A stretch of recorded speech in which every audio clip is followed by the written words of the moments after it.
so I mean, carbon essentially has no inherent value, but because of externalities associated with it, in order to make it marketable, in order to encourage businesses to engage in some type of carbon mitigation and energy efficiency efforts, there's a need to turn this into valuable commodities so that the businesses will see that it's not in their best interest in order to just continue to emit this into the environment unhindered.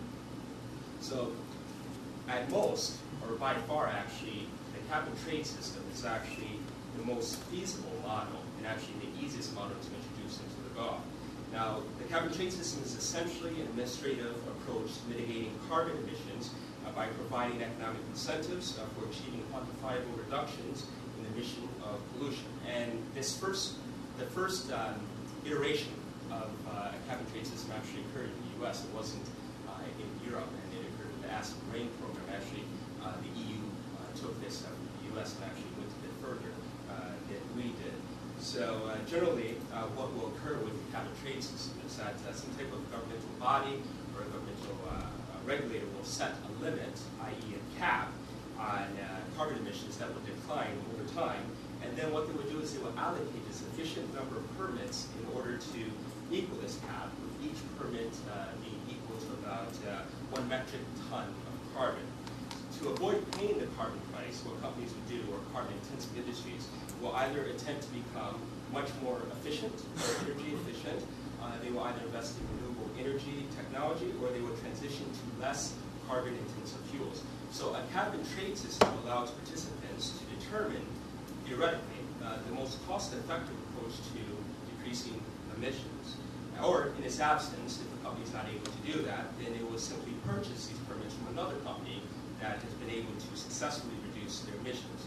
So, theoretically, it will allow those who can reduce their emissions at the lowest cost to do so, thereby reducing the pollution at the lowest cost to society.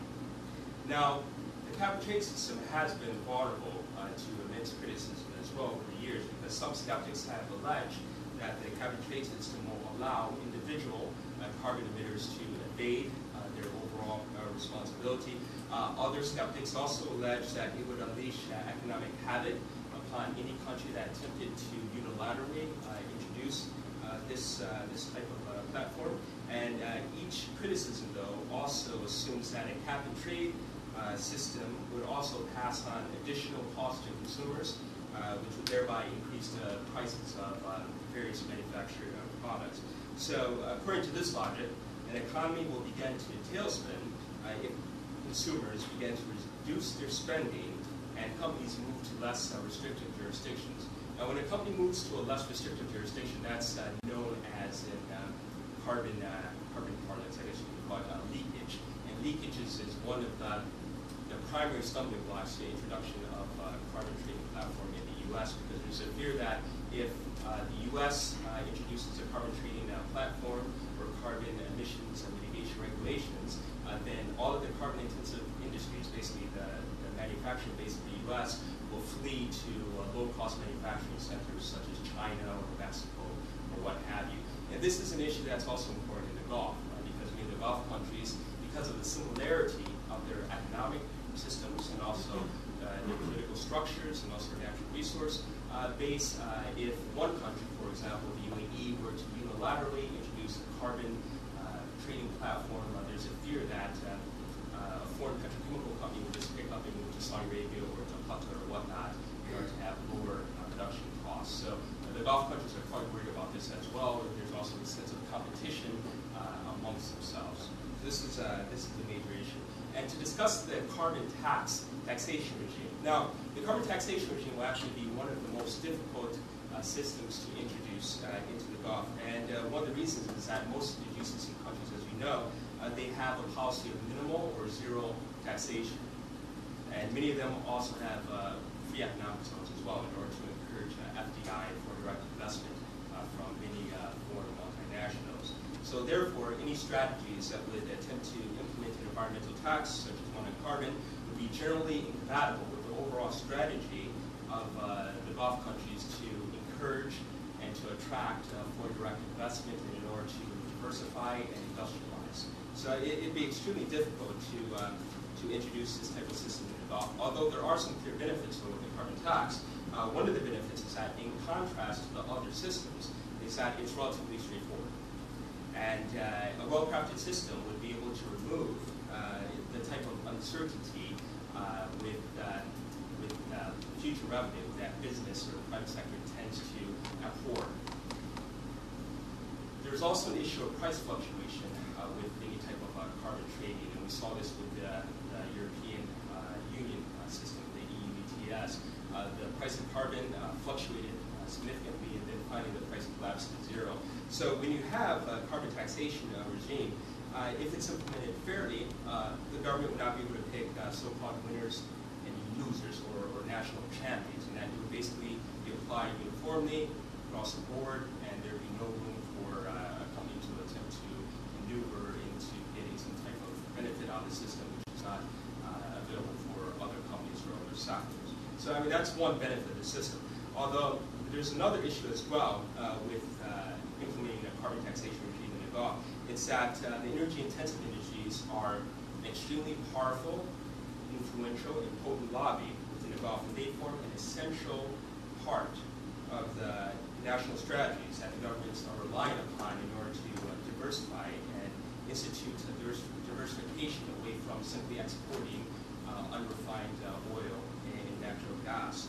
So within this context, considering all of the above, we can see that it would be extremely difficult to implement any type of carbon taxation regime within the Gulf, and not only that, it would directly counter their national policies for economic growth.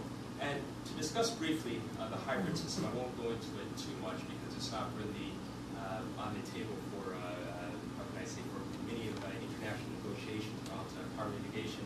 But I think it does bear some type of dimension.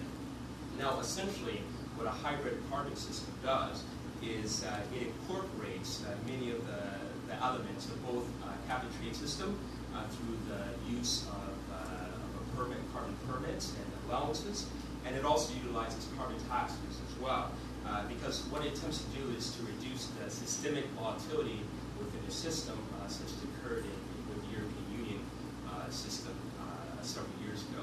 So what it attempts to do is institute a price floor as well as a price ceiling, so that there's a band, a type of carbon price band, where the prices will not reach or they will not go above a certain level, and they will also not fall below a certain predetermined level.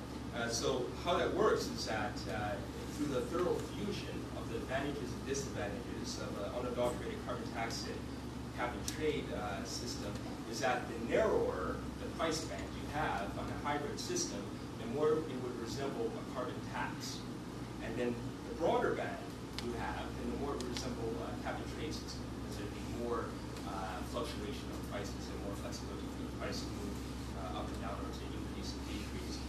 But however, a hybrid system would still be extremely difficult to institute in the Gulf because of the need to create an enormous or extremely complex regulatory environment on relatively short notice. There would also be the attendant high transaction costs. There would be a type of ballooning bureaucracy, which many of the Gulf countries have been attempting to get away from in recent years. And there would also have to be a fairly rapid scaling up of human capital.